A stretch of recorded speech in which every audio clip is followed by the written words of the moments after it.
Esther chapter 8. On that day did the king Ahasuerus give the house of Haman the Jew's enemy unto Esther the queen. And Mordecai came before the king, for Esther had told what he was unto her. And the king took off his ring, which he had taken from Haman, and gave it unto Mordecai. And Esther set Mordecai over the house of Haman. And Esther spake yet again before the king, and fell down at his feet, and besought him with tears to put away the mischief of Haman the Agagite, and his device that he had devised against the Jews. Then the king held out the golden scepter toward Esther. So Esther arose, and stood before the king. And said, If it please the king, and if I have favor in his sight, and the thing seem right before the king, and I be pleasing in his eyes, let it be written to reverse the letters devised by Haman the son of Hammedatha the Agagite, which he wrote to destroy the Jews which are in all the king's provinces. For how can I endure to see the evil that shall come unto my people? Or how can I endure to see the destruction of my kindred? Then the king Ahasuerus said unto Esther the queen and to Mordecai the Jew, Behold, I have given Esther the house of Haman, and him they have hanged upon the gallows, because he laid his hand upon the Jews. Write ye also for the Jews, as it liketh you, in the king's name, and seal it with the king's ring, for the writing which is written in the king's name, and sealed with the king's ring, may no man reverse. Then were the king's scribes called at that time in the 3rd month, that is, the month Sivan, on the 23 day thereof. And it was written according to all that Mordecai commanded unto the Jews, and to the lieutenants, and the deputies and rulers of the provinces which are from India unto Ethiopia, 127 provinces, unto every province according to the writing thereof, and unto every people after their language, and to the Jews according to their writing, and according to their language. And he wrote in the king Ahasuerus' name, and sealed it with the king's ring, and sent letters by posts on horseback, and riders on mules, camels, and young dromedaries. Wherein the king granted the Jews which were in every city to gather themselves together, and to stand for their life, to destroy, to slay and to cause to perish, all the power of the people and province that would assault them, both little ones and women, and to take the spoil of them for a prey.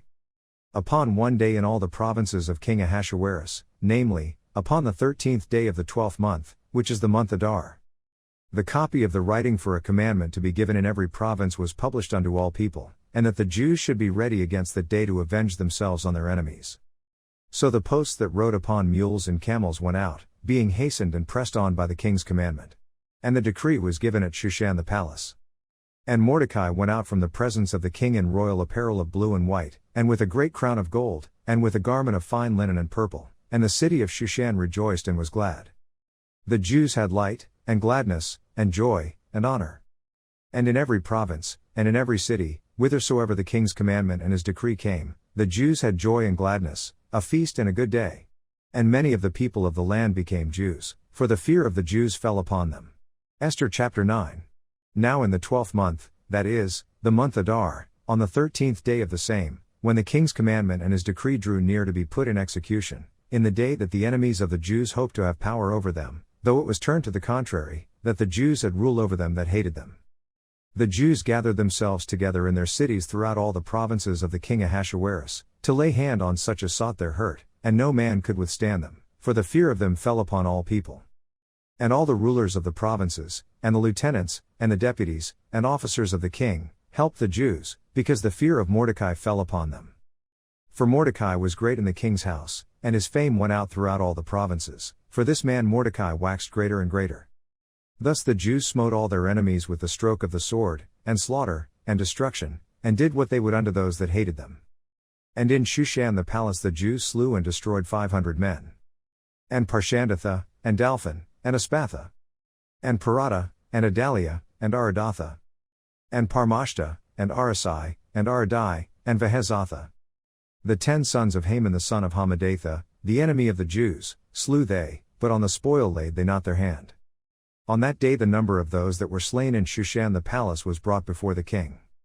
And the king said unto Esther the queen, The Jews have slain and destroyed 500 men in Shushan the palace, and the 10 sons of Haman, what have they done in the rest of the king's provinces?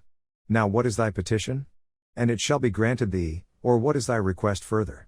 And it shall be done. Then said Esther, If it please the king, let it be granted to the Jews which are in Shushan to do tomorrow also according unto this day's decree, and let Haman's 10 sons be hanged upon the gallows. And the king commanded it so to be done, and the decree was given at Shushan, and they hanged Haman's 10 sons. For the Jews that were in Shushan gathered themselves together on the 14th day also of the month Adar, and slew 300 men at Shushan, but on the prey they laid not their hand. But the other Jews that were in the king's provinces gathered themselves together, and stood for their lives, and had rest from their enemies, and slew of their foes 75,000, but they laid not their hands on the prey. On the 13th day of the month Adar, and on the 14th day of the same rested they, and made it a day of feasting and gladness. But the Jews that were at Shushan assembled together on the 13th day thereof, and on the 14th thereof, and on the 15th day of the same they rested, and made it a day of feasting and gladness. Therefore the Jews of the villages, that dwelt in the unwalled towns, made the 14th day of the month Adar a day of gladness and feasting, and a good day, and of sending portions one to another. And Mordecai wrote these things, and sent letters unto all the Jews that were in all the provinces of the king Ahasuerus, both nigh and far, to establish this among them, that they should keep the 14th day of the month Adar, and the 15th day of the same, yearly, as the days wherein the Jews rested from their enemies, and the month which was turned unto them from sorrow to joy, and from mourning into a good day, that they should make them days of feasting and joy, and of sending portions one to another, and gifts to the poor. And the Jews undertook to do as they had begun, and as Mordecai had written unto them. Because Haman the son of Hammedatha, the Agagite, the enemy of all the Jews, had devised against the Jews to destroy them, and had cast Pur, that is, the lot, to consume them, and to destroy them. But when Esther came before the king, he commanded by letters that his wicked device, which he devised against the Jews, should return upon his own head, and that he and his sons should be hanged on the gallows. Wherefore they called these days Purim after the name of Pur.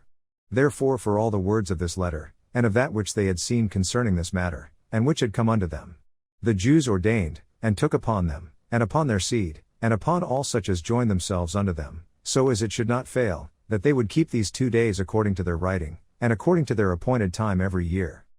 And that these days should be remembered and kept throughout every generation, every family, every province, and every city, and that these days of Purim should not fail from among the Jews, nor the memorial of them perish from their seed.